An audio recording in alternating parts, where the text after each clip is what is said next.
Hey everybody, welcome back to the channel. And the other day, a lawyer for Donald Trump gave one of the worst excuses I've ever heard for Donald Trump having classified documents. So there have been a couple bombshell massive stories released about Donald Trump and the classified documents recently. Number one, and most importantly, it's been discovered that one of Donald Trump's aides had classified documents on their laptop, which would suggest that Donald Trump has been distributing classified documents to people, which is a whole different set of crimes. And it also raises the question, who else has Donald Trump given classified documents to? But it's also been revealed that the DOJ sent a subpoena to Donald Trump and his team for a classified evening folder. So in response, one of Trump's lawyers went on CNN and tried to explain away why Donald Trump had this folder in his possession. But he manages to give one of the strangest explanations I've heard throughout this entire thing. Take a look at the clip. Now, you also turned over an empty folder marked classified to investigators. Where was this folder and why was it turned over? The folder is kind of one of the more humorous aspects of this whole thing. This is not a classified folder. This is a folder that when my team went through and searched and they wrote up their report, which we turned over to DOJ, they saw it's a folder, a manila folder that says classified evening summary on it. And it was in the president's bedroom. He has one of those landline telephones next to his bed, and it has a blue light on it, and it keeps him up at night. So he took the manila folder and he put it over it so that it would keep the light down so he could sleep at night. And it's just this folder. It says classified evening summary on it. It is not a classification marking. It's not anything that is controlled in any way. There's nothing illegal about it. There's nothing in it. And when DOJ found out about it, they went crazy.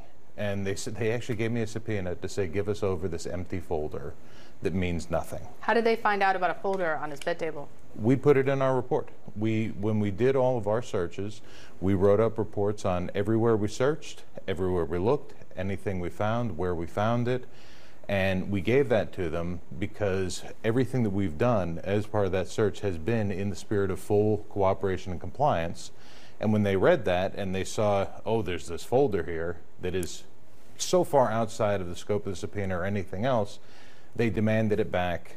And so now the president has to find a different way to keep the blue light out of his eyes. I'm sure he has other options, but correct me if I'm wrong. I mean, is that not one of the worst answers you've ever heard? So yeah, he's basically saying, yeah, the reason that Donald Trump hadn't given it over is because it was blocking a light to help him sleep. I'm genuinely impressed that that guy said that answer with a straight face. That folder should have never been stored in his room, but regardless, I find it so weird how this lawyer is trying to downplay the possession of this folder. Like, I hope he knows that that classified briefing folder is possession of the federal government, so they have the absolute right to come after it and subpoena you for it. Like, seriously, whether the folder had classified documents in it or not, it doesn't matter. The federal government still owns that folder. But I think there are some pretty massive questions in this situation that need answering from the Trump team. Like, the question that comes to mind for me is, why didn't the FBI find this folder in their search of Mar-a-Lago during the summer? If Donald Trump was just keeping this folder in plain sight on his bedside table, it would have been easy for the FBI to find. So did the Trump team hide it? Did they purposefully not give it back to the FBI? And also, something must have spurred the FBI's interest in this folder and the laptop we talked about earlier. And I wonder what's making the FBI and the DOJ go after these things now. Like, did they learn new pieces of information that would give them reason to believe that the Trump team was still in possession of classified documents? Because remember, folks, the lawyer said that they received a subpoena for this folder, and subpoenas aren't sent out if there's not something significant there. And I think the final question that comes to mind is, why didn't the Trump team give this folder back sooner? Like, the FBI and the DOJ requested that all classified documents be given back and anything associated with them, including folders, be given back as well. So knowing this and the fact that it says classified on the folder, why is the Trump team just giving it back now? And why is the Trump team only alerting federal agencies now? I imagine that the FBI is asking themselves these exact same questions, given that the Trump team has a history of hiding classified documents and withholding them. But Trump's conduct and the conduct of his team all seems very strange, as it has throughout this entire saga. But regardless, folks, I'm interested to hear what you think and what you think the possible answers to these questions are. Anyway, folks, that's gonna wrap up the video for today. I just thought that explanation that Donald Trump was using it to cover up a light was just the weirdest thing I've heard in a while. Please make sure to like, comment, and subscribe. I would really appreciate if you did all of those things. And once again, folks, whether you agree with me or you disagree with me, have a great rest of your day, and I hope to see you folks soon.